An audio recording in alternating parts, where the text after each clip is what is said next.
Hi friends, welcome to Competitive Cracker. Subhash സുഭാഷ് നെടുമങ്ങാട്. അപ്പോൾ നമുക്ക് ടൈപ്പിസ്റ്റിൻ്റെ പുതിയ നോട്ടിഫിക്കേഷൻ വന്നിട്ടുണ്ട്. എല്ലാ ഉദ്യോഗാർത്ഥികളും ഇങ്ങനെ പഠിച്ചുകൊണ്ടിരിക്കുകയാണ്.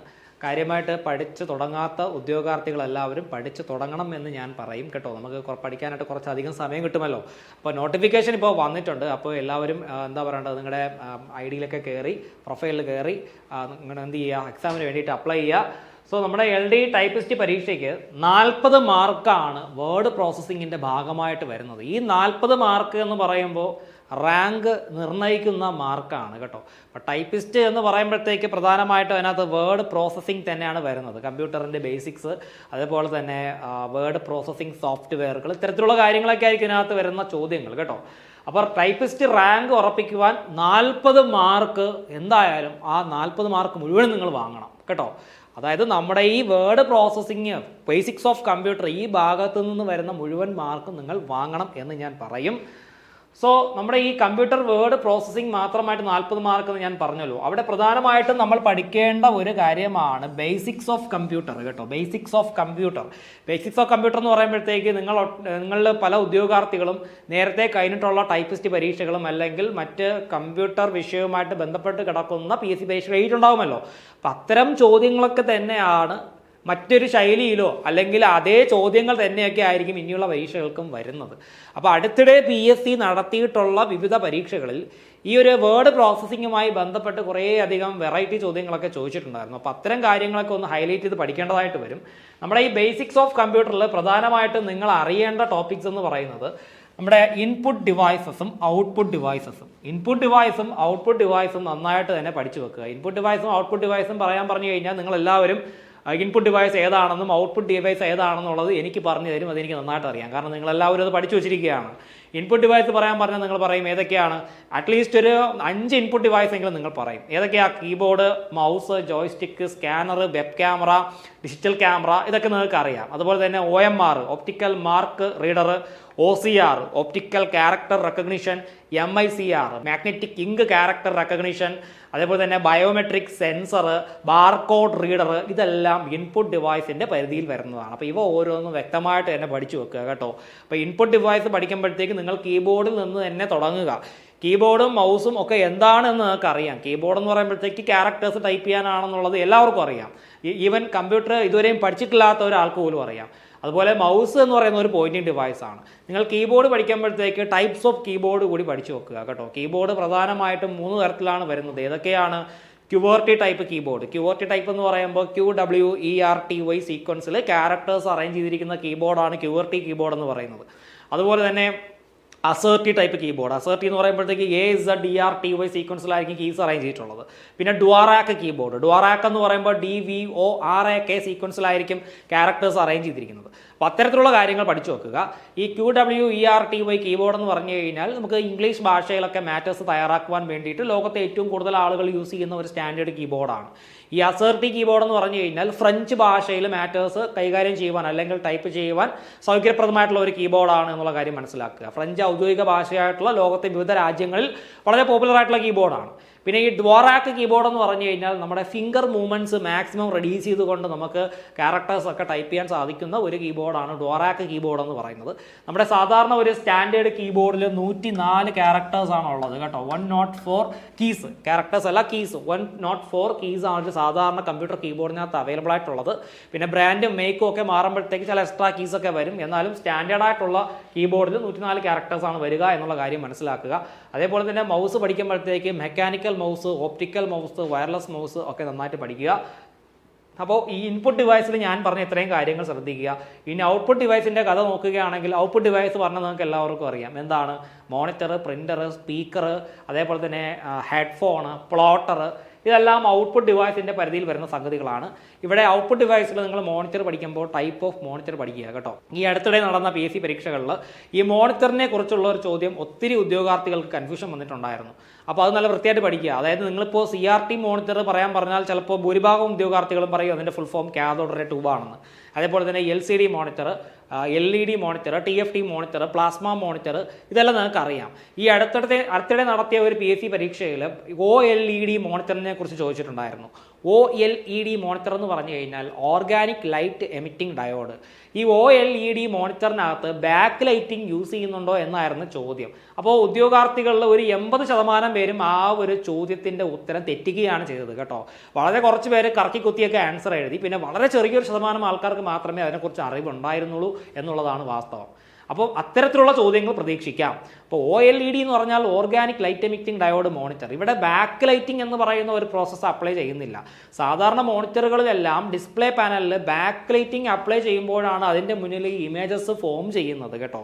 പക്ഷേ ഈ ഓർഗാനിക് ലൈറ്റ് എമിറ്റിംഗ് ഡയോഡ് മോണിറ്ററിനകത്ത് ബാക്ക് ലൈറ്റിംഗ് അപ്ലൈ ചെയ്യുന്നില്ല.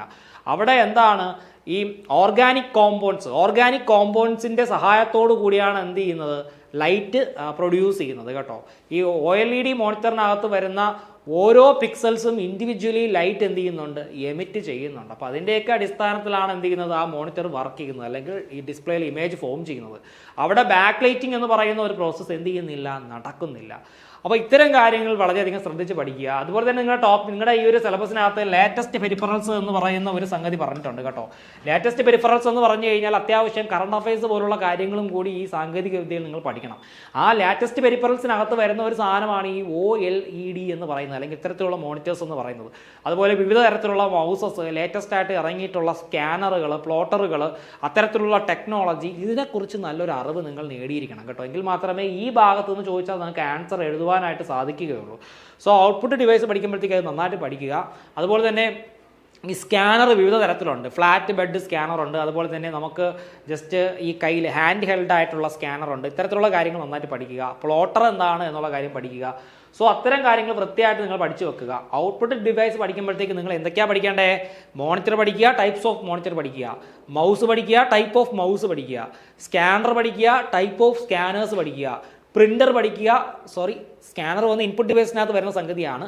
പ്രിൻ്റർ പഠിക്കുക, ടൈപ്സ് ഓഫ് പ്രിൻ്റർ പഠിക്കുക കേട്ടോ. ഏതൊക്കെ തരത്തിലുള്ള പ്രിൻ്ററാണ് ഉള്ളത്? ലേസർ പ്രിൻ്റർ ഉണ്ട്, ഇങ്ക് ജെറ്റ് പ്രിൻ്റർ ഉണ്ട്, അല്ലേ? ഒരുപാട് തരത്തിലുള്ള പ്രിൻ്റേഴ്സ് അവൈലബിൾ ആണ്. Laser printer, ink jet printer, അങ്ങനെ ഡെയ്സി വീൽ പ്രിൻ്റർ, അതുപോലെ തന്നെ ഇമ്പാക്ട് പ്രിൻ്റർ എന്താണ്, നോൺ ഇമ്പാക്ട് പ്രിൻ്റർ എന്താണ്, ഇങ്ങനെയുള്ള കാര്യങ്ങളൊക്കെ ഡിഫറൻഷിയേറ്റ് ചെയ്ത് തന്നെ നിങ്ങൾ പഠിച്ചു വെക്കുക. അതിനുശേഷം ഹാർഡ്വെയറിലും സോഫ്റ്റ്വെയറിലും വന്നു കഴിഞ്ഞാൽ ഹാർഡ്വെയർ നിങ്ങൾ പ്രത്യേകിച്ച് പഠിക്കേണ്ട കാര്യമില്ല. ഇൻപുട്ട് ഡിവൈസും ഔട്ട്പുട്ട് ഡിവൈസും അല്ല, ഹാർഡ്വെയറിൻ്റെ പരിധിയിൽ വരുന്ന സംഗതികൾ തന്നെയാണ്.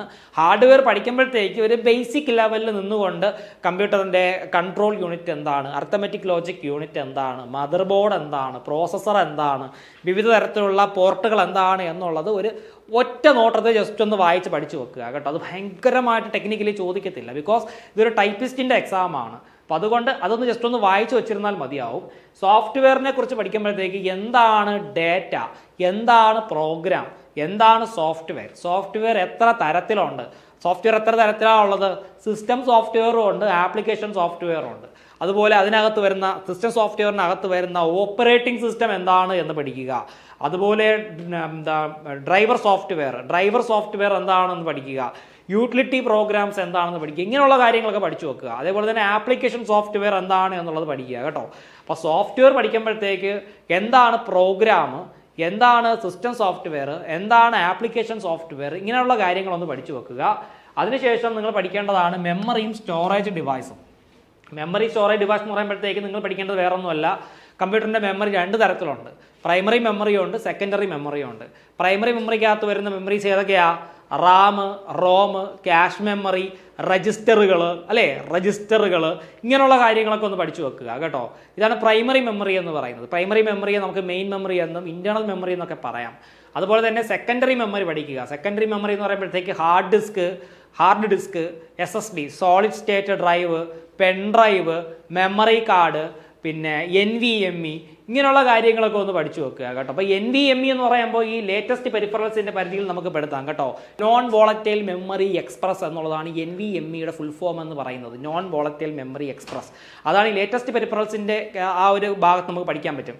അപ്പോൾ NVMe എന്ന് പറയുമ്പോഴത്തേക്ക് ഹാർഡ് ഡിസ്കിന് പകരം മോഡേൺ കമ്പ്യൂട്ടേഴ്സിൽ യൂസ് ചെയ്യുന്ന ഒരു സ്റ്റോറേജ് ഡിവൈസാണ് NVMe എന്ന് പറയുന്നത് കേട്ടോ. അത് നന്നായിട്ട് പഠിക്കുക. SSD, സോളിഡ് സ്റ്റേറ്റ് ഡ്രൈവ് പഠിക്കുക. ഇത്തരത്തിലുള്ള കാര്യങ്ങളൊക്കെ ഇതിനകത്ത് പഠിച്ചു വെക്കുക കേട്ടോ. അപ്പം മെമ്മറി പഠിക്കുമ്പോഴത്തേക്ക് നിങ്ങൾ പ്രൈമറി മെമ്മറിയും സെക്കൻഡറി മെമ്മറിയും പഠിക്കുക. പ്രൈമറി മെമ്മറിക്കകത്താണ് RAM, ROM, cache memory, register എന്നീ കാര്യങ്ങൾ വരുന്നത്. സെക്കൻഡറി മെമ്മറിക്കകത്താണ് hard disk, solid state drive, NVMe, pen drive, memory card, ഇങ്ങനെയുള്ള കാര്യങ്ങളൊക്കെ വരുന്നത് കേട്ടോ. അത് നന്നായിട്ട് പഠിച്ചു വെക്കുക.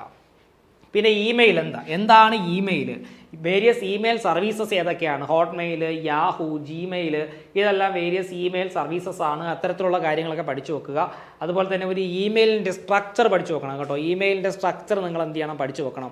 ടു അഡ്രസ്സ് എവിടെയാണ് കൊടുക്കുന്നത്, ഫ്രം അഡ്രസ്സ് എവിടെയാണ് കൊടുക്കുന്നത്, അതേപോലെ ഒരു മെയിൽ ID-യുടെ സ്ട്രക്ചർ എന്താണ്, ഇത്തരത്തിലുള്ള ചെറിയ കാര്യങ്ങളൊന്ന് നോക്കി വെക്കുക.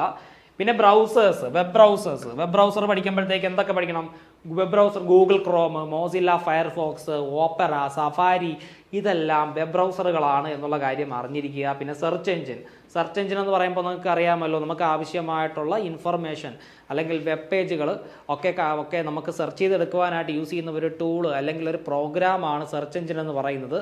ഗൂഗിള്, യാഹു, ബിങ്, ആസ്ക്, അൾട്ടാവിസ്റ്റ, ഇതെല്ലാം എന്താണ്, സെർച്ച് എഞ്ചിനുകൾക്ക് ഉദാഹരണമാണ്. ഇത്തരത്തിലുള്ള കാര്യങ്ങളൊക്കെ നിങ്ങൾ എന്ത് ചെയ്യുക, പഠിച്ചു വെക്കുക കേട്ടോ. ദെൻ സോഷ്യൽ നെറ്റ്വർക്കിംഗ് എന്ന് പറയുമ്പോഴത്തേക്ക് നമ്മുടെ Facebook, WhatsApp, Instagram, X, YouTube, Pinterest, ഇങ്ങനെയുള്ള കാര്യങ്ങളൊക്കെ ജസ്റ്റ് ഒന്ന് പഠിച്ചു വെക്കുക കേട്ടോ. പിന്നെ അതുപോലെ തന്നെ മീറ്റ കോർപ്പറേഷൻ, ഇപ്പോൾ ഫേസ്ബുക്ക്, വാട്സാപ്പ് എന്നൊക്കെ പറയുന്നത് മീറ്റ കോർപ്പറേഷനിൽ കീഴിൽ വരുന്ന സോഷ്യൽ മീഡിയ പ്ലാറ്റ്ഫോംസ് ആണ്. അത്തരം കാര്യങ്ങളെക്കുറിച്ച് നന്നായിട്ട് അറിഞ്ഞിരിക്കുക കേട്ടോ. ഒരു നല്ലൊരു അറിവ് നിങ്ങൾക്ക് വേണം. അതുപോലെ തന്നെ ആൻറ്റി വൈറസ് സോഫ്റ്റ്വെയർ, വൈറസിനെതിരായിട്ട് പ്രവർത്തിക്കുന്ന പ്രോഗ്രാമാണ് ആൻറ്റി വൈറസ് എന്ന് പറയുന്നത് കേട്ടോ. വിവിധ ആൻറ്റി വൈറസ് ഏതൊക്കെയാണ്, അവൈറ, AVG, കാസ്പർ സ്കൈ, ഇങ്ങനെ കുറേ ആൻറ്റി വൈറസ് കമ്പനികളുണ്ട്.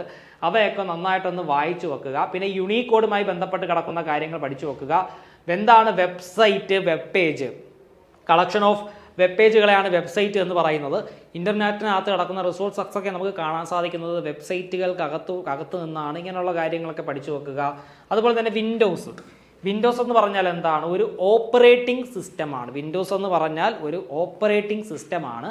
വിൻഡോസിൻ്റെ ഫീച്ചേഴ്സ് എന്തൊക്കെയാണ്, വിൻഡോസിനകത്ത് വരുന്ന വിവിധ ഐക്കൺസ് അല്ലെങ്കിൽ വിവിധ മറ്റ് കാര്യങ്ങൾ എന്തൊക്കെയാണ്, ഇതെല്ലാം നന്നായിട്ട് പഠിച്ചു വെക്കുക. വിൻഡോസ് എന്ന് പറഞ്ഞാൽ ഒരു ഓപ്പറേറ്റിംഗ് സിസ്റ്റമാണ്. വിൻഡോസിൽ യൂസ് ചെയ്തിരിക്കുന്ന പ്രധാനപ്പെട്ട ടെക്നോളജി ഗ്രാഫിക്കൽ യൂസർ ഇൻ്റർഫേസ് അല്ലെങ്കിൽ GUI ആണ് എന്ന് മനസ്സിലാക്കുക. വിൻഡോസിൻ്റെ വിവിധ വെർഷൻസ് എന്തൊക്കെയാണ് എന്നുള്ളത് അറിയുക.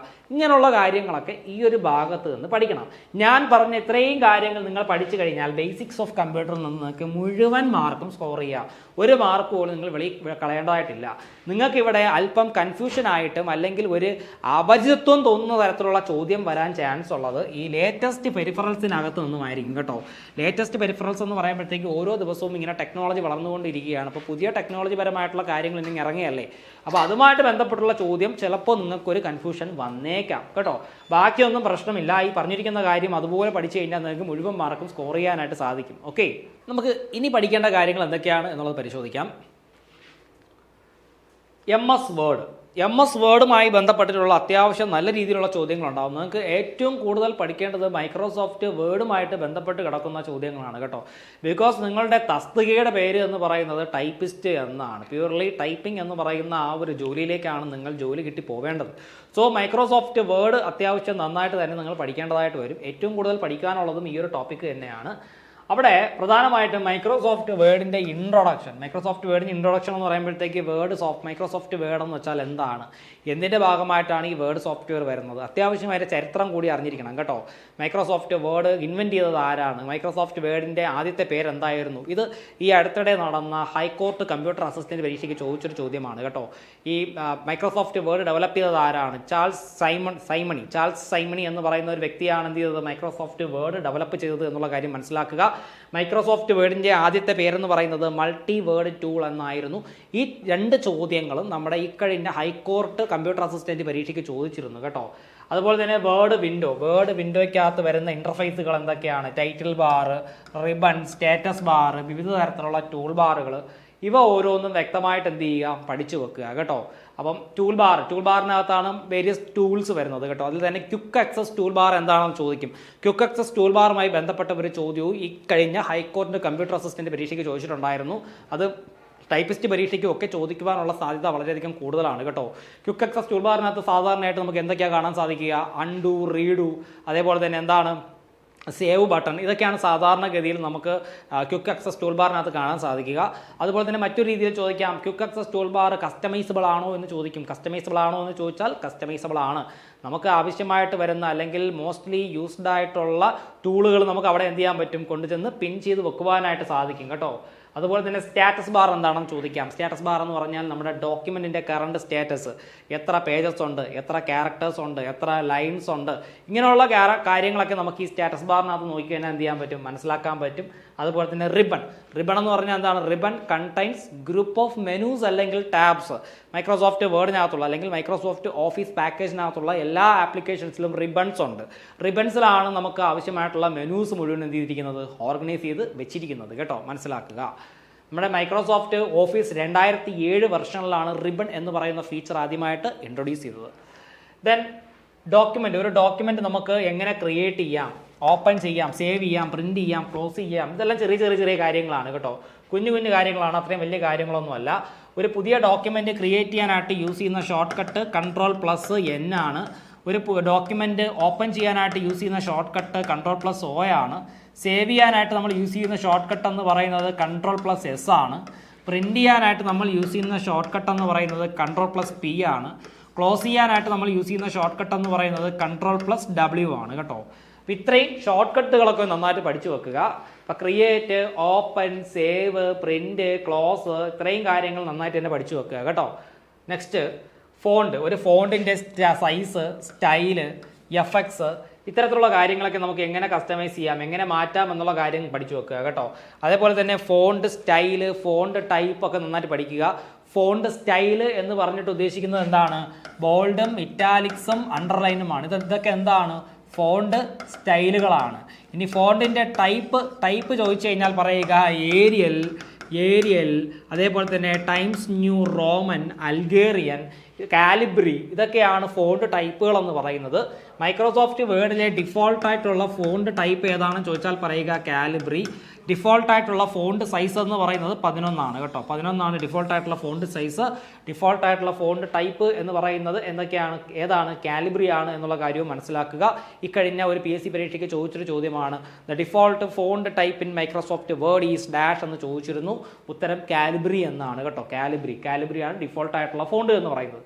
സോ നന്നായിട്ട് പഠിക്കുക. അതുപോലെ തന്നെ ഫോർമാറ്റിംഗ് പാരാഗ്രാഫ്, അതായത് bold, italics, underline, justify, bullets, numbering, drop cap, change case, alignment, tab setting, line spacing, character spacing, styles and editing, cut, copy, paste എന്ന് പറയുന്ന ബേസിക് ലെവലുള്ള കാര്യങ്ങൾ നന്നായിട്ട് പഠിച്ചു വെക്കുക കേട്ടോ. ബേസിക് ലെവലുള്ള കാര്യങ്ങൾ നന്നായിട്ട് പഠിച്ചു വെക്കുക. ഈ ബോൾഡ്, ഇറ്റാലിക്സ്, അണ്ടർലൈന്, അതേപോലെ തന്നെ ചേഞ്ച് കേസ്, ഇങ്ങനെയുള്ള കാര്യങ്ങളൊക്കെ ഫോണ്ട് ടാബിൻ്റെ ഭാഗമായിട്ട് വരുന്ന സംഗതികളാണ്. അതേപോലെ തന്നെ alignment, tab setting, line spacing, character spacing, അപ്പോൾ ഇത്തരം കാര്യങ്ങളൊക്കെ വളരെ വിശദമായിട്ട് തന്നെ ഒന്ന് പഠിച്ച് വെച്ചിരിക്കുന്നത് നല്ലതായിരിക്കും. എനിക്ക് തോന്നുന്നു നമ്മുടെ വർക്ക് ചെയ്യുന്ന അല്ലെങ്കിൽ കമ്പ്യൂട്ടറിലൊക്കെ വർക്ക് ചെയ്യുന്ന ഉദ്യോഗാർത്ഥികളുണ്ടെങ്കിൽ അവരെ സംബന്ധിച്ചിടത്തോളം ടോപ്പിക്കിൻ്റെ ഈ ഒരു ഭാഗം അത്രയും ബുദ്ധിമുട്ടുണ്ടായിരിക്കില്ല. കാരണം ജോലിയുടെ ഭാഗമായിട്ട് ഇതെല്ലാം ചെയ്തിട്ടുള്ള ആൾക്കാരാണ് എന്നുണ്ടെങ്കിൽ നിഷ്പ്രയാസം ഈ ഭാഗത്തു നിന്നുള്ള ക്വസ്റ്റ്യൻസിനെ ആൻസർ ചെയ്യാനായിട്ട് സാധിക്കും കേട്ടോ. Then short cut keys and function keys, വിവിധ ഷോർട്ട് കട്ട് കീസും ഫംഗ്ഷൻ കീസും നന്നായിട്ട് പഠിച്ചു വെക്കുക കേട്ടോ. ഷോർട്ട് കട്ട് കീസ് എന്ന് പറയുമ്പോഴത്തേക്കും ഞാൻ നേരത്തെ പറഞ്ഞല്ലോ, ഇപ്പോൾ bold, italics, underline short cut ഉണ്ട്, സേവ് ചെയ്യാൻ ഷോർട്ട് കട്ട് ഉണ്ട്, ഡോക്യുമെൻറ്റ് ഓപ്പൺ ചെയ്യാൻ ഷോർട്ട് കട്ട് ഉണ്ട്, ഫോർമാറ്റ് പെയിൻറ്റർ ചെയ്യാനായിട്ടുള്ള ഷോർട്ട് കട്ടുകളുണ്ട്, ഡോക്യുമെൻറ്റ് ക്ലോസ് ചെയ്യാനായിട്ട് ഷോർട്ട് കട്ട് ഉണ്ട്, ഹൈപ്പർ ലിങ്ക് കൊടുക്കാൻ ഷോർട്ട് കട്ട് ഉണ്ട്. ഇതെല്ലാം നന്നായിട്ട് എന്ത് ചെയ്യുക, പഠിച്ചു വെക്കുക കേട്ടോ. അത് നമുക്കറിയാം PSC പരീക്ഷയ്ക്ക് സ്ഥിരം ചോദിക്കുന്ന ഷോർട്ട് കട്ടുകൾ എന്തൊക്കെയാണ്, അത്തരം കാര്യങ്ങളൊക്കെ നന്നായിട്ട് പഠിച്ചു വെക്കുക കേട്ടോ. അപ്പോൾ നമ്മുടെ ക്ലാസ്സിൽ നമ്മുടെ ഇവിടുത്തെ പുതിയൊരു ബാച്ച് തുടങ്ങുന്നുണ്ട്. അപ്പോൾ ആ തരം ക്ലാസ്സുകളിൽ ഈ ഷോർട്ട് കട്ടിനെ കുറിച്ചും ഫംഗ്ഷനെ കുറിച്ചും അല്ലെങ്കിൽ ഈ സിലബസിനെ കുറിച്ചുള്ള each and every point of ഉള്ള കാര്യങ്ങൾ എന്ത് ചെയ്യുന്നുണ്ട്, വളരെ വ്യക്തമായിട്ട് തന്നെ പറയുന്നുണ്ട്. Okay, then insert tables, pictures, clip arts, shapes, page numbers, headers, footers, symbols, links, word art, ഇത്തരം കാര്യങ്ങൾ നന്നായിട്ട് പഠിക്കുക. അതായത് ഇൻസേർട്ട് എന്ന് പറഞ്ഞാൽ ഒരു ടാബാണ് കേട്ടോ. നമ്മുടെ ഡോക്യുമെൻറ്റിനകത്ത് മറ്റ് എലമെൻറ്റുകളെ, എക്സ്റ്റേണൽ എലമെൻറ്റുകളെ കൊണ്ട് പ്ലേസ് ചെയ്യാനായിട്ട് യൂസ് ചെയ്യുന്ന ഒരു ടാബാണ് ഇൻസേർട്ട് ടാബ് എന്ന് പറയുന്നത്. അതായത് ടേബിളുകൾ, pictures, clip art, shapes, header, footer, ഇതെല്ലാം നമ്മൾ ഇൻസേർട്ട് ചെയ്യുന്നത് ഇൻസേർട്ട് ടാബ് യൂസ് ചെയ്തിട്ടാണ് കേട്ടോ. ഹോം ടാബ് കഴിഞ്ഞ് തൊട്ടടുത്തതായിട്ട് കാണാൻ സാധിക്കുന്ന ഒരു ടാബാണ് ഇൻസേർട്ട് ടാബ് എന്ന് പറയുന്നത്. അത് നന്നായിട്ട് തന്നെ മനസ്സിലാക്കുക. അതുപോലെ തന്നെ ലിങ്ക്സ് എന്ന് പറഞ്ഞാൽ എന്താണ്? ഹൈപ്പർ ലിങ്ക്സ് ആണ്. ഹൈപ്പർ ലിങ്ക് ക്രിയേറ്റ് ചെയ്യാനായിട്ട് നമ്മൾ യൂസ് ചെയ്യുന്ന ഷോർട്ട് കട്ടാണ് Ctrl+K കേട്ടോ. ഹൈപ്പർ ലിങ്ക് ക്രിയേറ്റ് ചെയ്യാനായിട്ട് യൂസ് ചെയ്യുന്ന ഷോർട്ട് കട്ടാണ് Ctrl+K എന്ന് പറയുന്നത് കേട്ടോ. Ctrl+K. അതുപോലെ ഈ വേർഡ് ആർട്ട് എന്ന് പറഞ്ഞു കഴിഞ്ഞാൽ ഡെക്കറേറ്റീവ് ടൈപ്പ് ഓഫ് ടെക്സ്റ്റുകൾ ക്രിയേറ്റ് ചെയ്യാൻ വേണ്ടിയിട്ടാണ് നമ്മൾ എന്ത് ചെയ്യുന്നത്? വേർഡ് ആർട്ട് യൂസ് ചെയ്യുന്നത് എന്ന് മനസ്സിലാക്കുക. Next page layout. Page layout എന്ന് പറയുമ്പോഴത്തേക്ക് ഒരു എക്സ്ക്ലൂസീവ് ടാബ് ആണ്. Page size, margin, line spacing, orientation, indentation പോലുള്ള കാര്യങ്ങൾ സെറ്റ് ചെയ്യാനായിട്ട് യൂസ് ചെയ്യുന്ന ഒരു ടാബാണ് പേജ് ലേഔട്ട് ടാബ് എന്ന് പറയുന്നത്. അത് സിമ്പിളായിട്ട് തന്നെ പഠിച്ചു വെക്കുക കേട്ടോ. ഇത്രയും ഭാഗത്ത് നിന്ന് തന്നെ നിങ്ങൾക്ക് ഒരു ക്വസ്റ്റ്യൻ ചോദിക്കാൻ പറ്റും. പേജ് ഓറിയന്റേഷൻ, ലൈൻ സ്പേസിംഗ് ഒക്കെ ഏത് മെനുവിന്റെ ഭാഗമായിട്ടാണ് വരുന്നത് എന്ന് ചോദിച്ചാൽ പറയുക പേജ് ലേഔട്ട് മെനുവിന്റെ ഭാഗമായിട്ട് വരുന്ന കൺട്രോൾസ് ആണ്. Then creation of table of contents. നിങ്ങൾക്ക് അല്പം വെറൈറ്റി ആയിട്ട് വരുന്ന ഒരു ചോദ്യമാണ് അല്ലെങ്കിൽ ഒരു ടോപ്പിക്കാണ് creation of table of contents.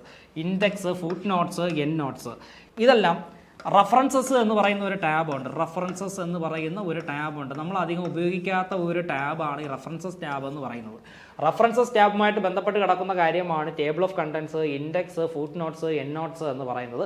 അപ്പോൾ അതൊന്നും നല്ല ഭംഗിയായിട്ട് പഠിച്ചു വെക്കണം കേട്ടോ. നമ്മൾ ഇത്രയും പഠിച്ച ബേസിക് ആയിട്ടുള്ള കാര്യങ്ങൾക്ക് പുറമേ നമുക്ക് കൂടുതൽ പേർക്കും അധികം കൂടുതൽ അറിവില്ലാത്ത ഒരു ടോപ്പിക്കാണ് റഫറൻസ് ടാബിനകത്ത് വരുന്ന table of contents, index, foot notes and end notes. അത് നന്നായിട്ടൊന്ന് ഹൈലൈറ്റ് ചെയ്ത് എന്ത് ചെയ്യുക? ക്ലാരിറ്റിയോട് കൂടി പഠിച്ചു വെക്കുക കേട്ടോ. Then mail merging, proof reading, പിന്നെ റിമൂവ് കമൻറ്റ്സ്. അപ്പം മെയിൽ മർജിങ് നന്നായിട്ട് പഠിക്കുക കേട്ടോ. മെയിൽ മർജിങ് പഠിക്കുക. മെയിൽ മർജിങ്ങിന് എത്ര കമ്പോണൻസ് ആണ് ഉള്ളത് അത്തരം കാര്യങ്ങൾ പഠിക്കുക. അതുപോലെ തന്നെ പ്രൂഫ് റീഡിങ് എന്ന് പറഞ്ഞു കഴിഞ്ഞാൽ ഗ്രാമർ ആൻഡ് സ്പെല്ലിംഗ് ചെക്ക്, അതേപോലെ തന്നെ തെസാറസ്, വേർഡ് കൗണ്ട്, ഇത്തരത്തിലുള്ള കാര്യങ്ങൾ പഠിച്ചു വെക്കുക. അതേപോലെ തന്നെ നമ്മൾ നമ്മുടെ ഡോക്യുമെന്റ്സിൽ കമൻറ്റ്സ് ആഡ് ചെയ്യുമല്ലോ, സജഷൻസ് ഒക്കെ ആഡ് ചെയ്യുമല്ലോ. മൾട്ടിപ്പിൾ യൂസേഴ്സ് അല്ലെങ്കിൽ മൾട്ടിപ്പിൾ എഡിറ്റേഴ്സ് ആണ് ഒരു ഡോക്യുമെന്റിനുള്ളത് എന്നുണ്ടെങ്കിൽ നമ്മുടെ കമൻറ്റ്സും ഇത്തരത്തിലുള്ള കാര്യങ്ങളൊക്കെ ആഡ് ചെയ്യാനും റിമൂവ് ചെയ്യാനുമുള്ള കാര്യങ്ങൾ എന്ത് ചെയ്യുക? പഠിച്ചു വെക്കുക. Then views, different types of page views പഠിക്കുക. അതേപോലെ തന്നെ ഗൈഡ്സ്, റൂളേഴ്സ്, ഇത്തരത്തിലുള്ള കാര്യങ്ങൾ എന്ത് ചെയ്യണം? പഠിക്കണം കേട്ടോ. ഇതൊക്കെ PSCയുടെ ഇഷ്ട ചോദ്യങ്ങളാണ്. ഓക്കെ. ദെൻ നെക്സ്റ്റ് എക്സലുമായിട്ട് ബന്ധപ്പെട്ട് എന്തൊക്കെയാണ് ചോദിക്കുന്നത്? Adding and removing work book, rows and columns, formatting a cell, different functions in Excel, charts, pivot table, sort, filter, conditional formatting, creating formulas, inserting data and time and data validation. ഇവിടെ നിങ്ങൾക്ക് work ബുക്കുമായിട്ട് ബന്ധപ്പെട്ട് കുറച്ച് ഡിഫിക്കൽട്ടായിട്ട് വരുന്നത് data validation നന്നായിട്ട് പഠിച്ചു വെക്കുക. അതേപോലെ തന്നെ നിങ്ങൾക്ക് കണ്ടീഷണൽ ഫോർമാറ്റിംഗ് സിമ്പിളാണ്, അത് പഠിച്ചു വെക്കുക. പിവറ്റ് ടേബിൾ, പിന്നെ ഡിഫറെൻറ്റ് ഫംഗ്ഷൻസ് ഇൻ എക്സൽ, ഇത്രയുമാണ് അഡ്വാൻസ്ഡ് ആയിട്ട് ഈ എക്സലിൽ നിന്ന് ചോദിക്കാൻ ചാൻസ് ഉള്ള ക്വസ്റ്റ്യൻസ് എന്ന് പറയുന്നത്. ബാക്കിയെല്ലാം ഏകദേശം നിങ്ങൾക്ക് പിടിക്കാനായിട്ട് പറ്റും കേട്ടോ. അത്രയ്ക്കും ബുദ്ധിമുട്ടുള്ള കാര്യങ്ങളായിരിക്കത്തില്ല. എന്താണ് സെല്ലെന്ന് ചോദിക്കും. What is cell? PSCയുടെ സ്ഥിരം ചോദ്യമാണ്. Intersection of rows and columns are called cell എന്ന് നമ്മൾ പറയും. അതേപോലെ തന്നെ എന്താണ് വർക്ക് ബുക്ക് എന്ന് ചോദിക്കും. വർക്ക് ബുക്ക് എന്ന് പറഞ്ഞാൽ collection of work sheets are called work book എന്ന് പറയാം. അതുപോലെ തന്നെ ഒരു റോയും കോളവും ഫോർമാറ്റ് ചെയ്യുന്നത് എങ്ങനെയാണ്, റോയിനെ ഐഡന്റിഫൈ ചെയ്യുന്നത് എങ്ങനെയാണ്, കോളംസിനെ ഐഡന്റിഫൈ ചെയ്യുന്നത് എങ്ങനെയാണെന്ന് ചോദിക്കും. കോളംസ് ആണെങ്കിൽ ആൽഫബറ്റിക് ക്യാരക്ടേഴ്സ് ഉപയോഗിച്ച് ഐഡന്റിഫൈ ചെയ്യുന്നു. റോസ് ആണെങ്കിൽ ന്യൂമറിക്കൽ നമ്പേഴ്സ് ഉപയോഗിച്ച് എന്ത് ചെയ്യുന്നു? നമ്മൾ ഐഡന്റിഫൈ ചെയ്യുന്നു. ഒരു സെൽ റെഫറൻസ് നമുക്ക് എങ്ങനെ മനസ്സിലാക്കാം എന്നുള്ള ചോദ്യം ഉണ്ടാവും. അതുപോലെ തന്നെ സോർട്ട്, ഫിൽറ്റർ, ഇതൊക്കെ വളരെ സിമ്പിൾ ആയിട്ടുള്ള കാര്യമാണ്. പിന്നെ എന്താണ് പിവറ്റ് ടേബിൾ, ചാർട്ട് എന്ന് പറഞ്ഞാൽ നിങ്ങൾക്ക് അറിയാമല്ലോ. Pictorial representation of data is called chart, അല്ലെങ്കിൽ graphical representation of data is called chart. ഒരു ചാർട്ട് ക്രിയേറ്റ് ചെയ്ത് കഴിഞ്ഞാൽ നമുക്ക് ചാർട്ടിനെ പല രീതിയിൽ ഫോർമാറ്റ് ചെയ്യാനായിട്ട് സാധിക്കും. ഇങ്ങനെയുള്ള കാര്യങ്ങളൊക്കെ എന്ത് ചെയ്യുക? നന്നായിട്ട് പഠിച്ചു വെക്കുക. എനിക്ക് തോന്നുന്നു എക്സലിൽ വളരെ കുറച്ച് കാര്യങ്ങൾ നിങ്ങൾക്ക് പഠിക്കാനുള്ളൂ കേട്ടോ. ഒരു 1-2 ദിവസം കൊണ്ട് പഠിച്ച് തീർക്കാൻ കഴിയുന്ന ഒരു ടോപ്പിക്കാണ് എക്സൽ എന്ന് പറയുന്നത്. പക്ഷേ മൈക്രോസോഫ്റ്റ് വേർഡിൽ നിന്നായിരിക്കും നിങ്ങൾക്ക് കൂടുതൽ ചോദ്യങ്ങൾ വരുന്നത് അല്ലെങ്കിൽ കൂടുതൽ പഠിക്കാനായിട്ടുള്ളത് കേട്ടോ. എക്സൽ വളരെ ചെറുതായിട്ട് നിങ്ങൾക്ക് പറയുന്നുള്ളൂ. കുറച്ച് ഡിഫിക്കൽട്ടായിട്ട് നമുക്ക് തോന്നുന്നത് ഈ ഫംഗ്ഷൻസ്, പിവറ്റ് ടേബിൾ, പിന്നെ കണ്ടീഷണൽ ഫോർമാറ്റിംഗ്, ഡാറ്റ വാലിഡേഷൻ ഒക്കെയാണ് കുറച്ച് ചെറിയൊരു ബുദ്ധിമുട്ടുള്ള ഒരു അഡ്വാൻസ്ഡ് ടോപ്പിക് എന്ന് പറയുന്നത് കേട്ടോ. ഫംഗ്ഷൻസ് നിങ്ങൾ അഡ്വാൻസ്ഡ് ആയിട്ടുള്ള എല്ലാ ഫംഗ്ഷൻസും കുത്തിയിരുന്ന് പഠിക്കണമെന്നൊന്നുമില്ല. വളരെ ബേസിക് ആയിട്ടുള്ള ഫംഗ്ഷൻസ് മാത്രം പഠിച്ചാൽ മതിയാവും കേട്ടോ. ബേസിക് ആയിട്ടുള്ള, അതായത് data and time function, text formatting functions, അതേപോലെ തന്നെ കാൽക്കുലേഷന് വേണ്ടിയിട്ടുള്ള ഫംഗ്ഷൻസ്, പിന്നെ നമ്മുടെ ഇഫ് ഫംഗ്ഷൻ, വീലുക്കപ്പ് ഫംഗ്ഷൻ വരെയൊക്കെ നിങ്ങൾ എന്ത് ചെയ്താൽ മതിയാവും? പഠിച്ചു വെച്ചാൽ മതിയാവും. ദെൻ ഇനി നമുക്ക് നെക്സ്റ്റ് നോക്കേണ്ടത് എന്താണ്? Shortcut keys. എക്സലിനകത്തുള്ള ഷോർട്ട് കട്ട് കീസ് എന്ത് ചെയ്യുക? പഠിക്കുക കേട്ടോ. ഇതിനടുത്തത് പവർ പോയിന്റുമായിട്ട് ബന്ധപ്പെട്ട് നിങ്ങൾക്ക് ചോദിക്കാൻ സാധ്യതയുള്ളത് ഒരു സ്ലൈഡ് നമുക്ക് എങ്ങനെ ഇൻസേർട്ട് ചെയ്യാം, ഡിലീറ്റ് ചെയ്യാം, വ്യത്യസ്ത തരത്തിലുള്ള സ്ലൈഡ് വ്യൂസ് എന്ന് പറയുമ്പോഴത്തേക്ക് സ്ലൈഡ് സോർട്ടർ വ്യൂ ഉണ്ട്, സ്ലൈഡ് ഷോ വ്യൂ ഉണ്ട്, അതേപോലെ തന്നെ മാസ്റ്റർ സ്ലൈഡ് വ്യൂ, ഇങ്ങനെ ഒരുപാട് തരത്തിലുള്ള വ്യൂസ് ഉണ്ട്. അത്തരത്തിലുള്ള വ്യൂസ് എന്ത് ചെയ്യുക? നിങ്ങൾ പഠിച്ചു വെക്കുക. അതുപോലെ തന്നെ inserting chart, diagram, smart art, sound, video, slide number, links, date and time, page setup, slide orientation, slide show, slide layout, arrange objects on the slide, ഇത്തരത്തിലുള്ള കാര്യങ്ങളൊക്കെ എന്ത് ചെയ്യുക, ഒന്ന് പഠിച്ചു വെക്കുക. ഒരു പ്രസൻറ്റേഷൻ ഫിസിക്കലി ഉണ്ടാക്കാൻ അറിയാവുന്ന ഒരു വ്യക്തിയാണ് നിങ്ങളെന്നുണ്ടെങ്കിൽ നിങ്ങൾക്ക് ഈ പവർ പോയിന്റിനകത്ത് നിന്ന് വരുന്ന ചോദ്യങ്ങൾ നിങ്ങൾക്ക് അധികം ഡിഫിക്കൽട്ടായിട്ട് തോന്നത്തില്ല കേട്ടോ. അല്ലാത്തവർ നന്നായിട്ട് പഠിച്ചേ പറ്റത്തുള്ളൂ. ഇതും പവർ പോയിന്റും വളരെ കുറച്ച് മാത്രമേ നിങ്ങൾക്ക് പഠിക്കാനായിട്ടുള്ളൂ. പവർ പോയിന്റ് പഠിക്കുമ്പോഴത്തേക്ക് ഷോർട്ട് കട്ട് കീസ് നന്നായിട്ട് പഠിച്ചു വെക്കുക കേട്ടോ. ഷോർട്ട് കട്ട് കീസ് നന്നായിട്ട് പഠിച്ചു വെക്കുക. ഒരു പുതിയ സ്ലൈഡ് ക്രിയേറ്റ് ചെയ്യാനായിട്ടുള്ള ഷോർട്ട് കട്ട് എന്ന് പറയുന്നത് Ctrl+M ആണ്. ഇത് PSCയുടെ ഇഷ്ട ചോദ്യമാണ്. ഇക്കഴിഞ്ഞ ആഴ്ച നടന്ന പരീക്ഷയ്ക്ക് ആ ചോദ്യം ഉണ്ടായിരുന്നു കേട്ടോ. പുതിയ ഒരു സ്ലൈഡ് എന്ന് പറഞ്ഞാൽ പ്രസൻറ്റേഷനകത്തുള്ള ഇൻഡിവിജ്വൽ പേജസിനെയാണ് നമ്മൾ എന്തെന്ന് പറയുന്നത്, സ്ലൈഡ് എന്ന് പറയുന്നത് കേട്ടോ. പുതിയ ഒരു പ്രസൻറ്റേഷൻ ഉണ്ടാക്കാനായിട്ടുള്ള ഷോർട്ട് കട്ട് ചോദിച്ചു കഴിഞ്ഞാൽ Ctrl+N നമുക്ക് എന്ത് ചെയ്യാമായിരുന്നു, പറയാമായിരുന്നു. ഞാനിതിവിടെ പറയാൻ കാരണം ഇത് PSCയുടെ ഇഷ്ട ചോദ്യവും സ്ഥിര ചോദ്യവുമാണ് കേട്ടോ. അതുകൊണ്ടാണ് ഞാനിവിടെ ഇത് പറഞ്ഞത്. സോ ഈ പവർ പോയിന്റിന് വളരെ ചെറിയ സിലബസിൽ വളരെ കുറച്ച് ടോപ്പിക്സ് മാത്രമേ പഠിക്കാൻ പറഞ്ഞിട്ടുള്ളൂ. സോ നിങ്ങൾ എന്ത് ചെയ്യുക, ഈ പറഞ്ഞിരിക്കുന്ന ടോപ്പിക് ഇതുപോലെ നിങ്ങൾ എന്ത് ചെയ്യുക, ഈ സെയിം സിലബസ് വെച്ച് പഠിച്ചു കഴിഞ്ഞാൽ നിങ്ങൾക്ക് മുഴുവൻ മാർക്കും ഈ ഒരു ഭാഗത്ത് നിന്ന് സ്കോർ ചെയ്യാനായിട്ട് സാധിക്കും കേട്ടോ. അപ്പോൾ ഞാൻ നോക്കിയിട്ട് വലിയ ബുദ്ധിമുട്ടുള്ള ഒരു ടോപ്പിക്കല്ല ഈ 40 മാർക്ക് നിങ്ങൾക്ക് കിട്ടുന്ന ഈ ഒരു ടോപ്പിക് എന്ന് പറയുന്നത്. വളരെ ബേസിക്കായിട്ട് നിങ്ങൾ പഠിച്ചാൽ മതി. പിന്നെ ഇതിനകത്ത് നിന്ന് കുറച്ച് ഹാർഡായിട്ട് എന്തെങ്കിലും അഡ്വാൻസ്ഡ് ആയിട്ട് ഇറങ്ങി ചോദിച്ചാലേ ഉള്ളൂ. അപ്പം നമ്മുടെ പ്രീവിയസ് ഇയർ ക്വസ്റ്റ്യൻ പേപ്പറൊക്കെ വെച്ച് പഠിച്ചു കഴിഞ്ഞാൽ നിങ്ങൾക്ക് ഈസി ആയിട്ട് തന്നെ നിങ്ങൾക്ക് എന്ത് ചെയ്യാൻ പറ്റും, മുഴുവൻ മാർക്കും ഈ വേർഡ് പ്രോസസ്സിങ്ങിൽ നിന്ന് എന്ത് ചെയ്യാൻ പറ്റും, നിങ്ങൾക്ക് സ്കോർ ചെയ്യാനായിട്ട് സാധിക്കും. അതിൽ യാതൊരു സംശയവുമില്ല കേട്ടോ. അപ്പോൾ നമ്മുടെ കോമ്പറ്റീറ്റീവ് ക്രാക്കറിൽ ടൈപ്പിസ്റ്റിൻ്റെ പുതിയ ഒരു ബാച്ച് സ്റ്റാർട്ട് ചെയ്യുന്നുണ്ട്. അപ്പോൾ എത്രയും പെട്ടെന്ന് തന്നെ ജോയിൻ ചെയ്യുക കേട്ടോ. അപ്പോൾ നമുക്കറിയാമല്ലോ ടൈപ്പിസ്റ്റിൻ്റെ നോട്ടിഫിക്കേഷൻ വന്നിട്ടുണ്ട്. അപ്പോൾ നമുക്ക് എന്ത് ചെയ്യാം, മാക്സിമം പഠിക്കുവാനുള്ള ഒരു സമയം നമുക്കുണ്ട്. അതുകൊണ്ട് തന്നെ സമയം ഒട്ടും പാഴാക്കാതെ നമ്മുടെ കോമ്പറ്റീറ്റീവ് ക്രാക്കറിൽ നമ്മൾ ആരംഭിക്കുന്ന ഒരു മികച്ച കോഴ്സ് അല്ലെങ്കിൽ ഒരു മികച്ച ബാച്ചിൻ്റെ ഭാഗമാകാൻ നിങ്ങൾക്കും അവസരമുണ്ട്. അപ്പം അഡ്മിഷൻ ഉറപ്പുവരുത്തുവാനായിട്ട് ഈ താഴെ കാണുന്ന നമ്പറിൽ നിങ്ങൾ വിളിക്കുക. 8590202323. നിങ്ങളുടെ സുഹൃത്തുക്കളായിട്ടുള്ള ഉദ്യോഗാർത്ഥികളോടും സജസ്റ്റ് ചെയ്യുക കേട്ടോ. എല്ലാവരും ജോയിൻ ചെയ്യുക. നമുക്ക് എല്ലാവർക്കും ഒരുമിച്ച് നല്ല രീതിയിൽ നമുക്ക് പഠിച്ച് മുന്നോട്ട് പോകാം. അപ്പോൾ ഫ്രണ്ട്സ്, നിങ്ങളുടെ ടൈപ്പിസ്റ്റ് പരീക്ഷയിൽ 40 മാർക്ക് എങ്ങനെ നേടാമെന്നുള്ള അല്ലെങ്കിൽ ആ സിലബസിൻ്റെ ഒരു ഔട്ട്ലൈൻ ഞാൻ പറഞ്ഞു തന്നു. അത് നിങ്ങൾക്ക് എല്ലാവർക്കും മനസ്സിലായി, ഉപയോഗപ്പെട്ടു എന്ന് ഞാൻ വിശ്വസിക്കുന്നു. അപ്പോൾ നിങ്ങൾക്ക് എല്ലാവർക്കും എല്ലാവിധ ആശംസകളും. എല്ലാവരും നല്ല രീതിയിൽ തന്നെ പഠിക്കുക. സോ നമ്മുടെ വീഡിയോ ആദ്യമായിട്ടാണ് കാണുന്നതെങ്കിൽ ചാനൽ സബ്സ്ക്രൈബ് ചെയ്യുക. മറ്റൊരു വീഡിയോയുമായിട്ട് വീണ്ടും കാണാം. Thank you very much.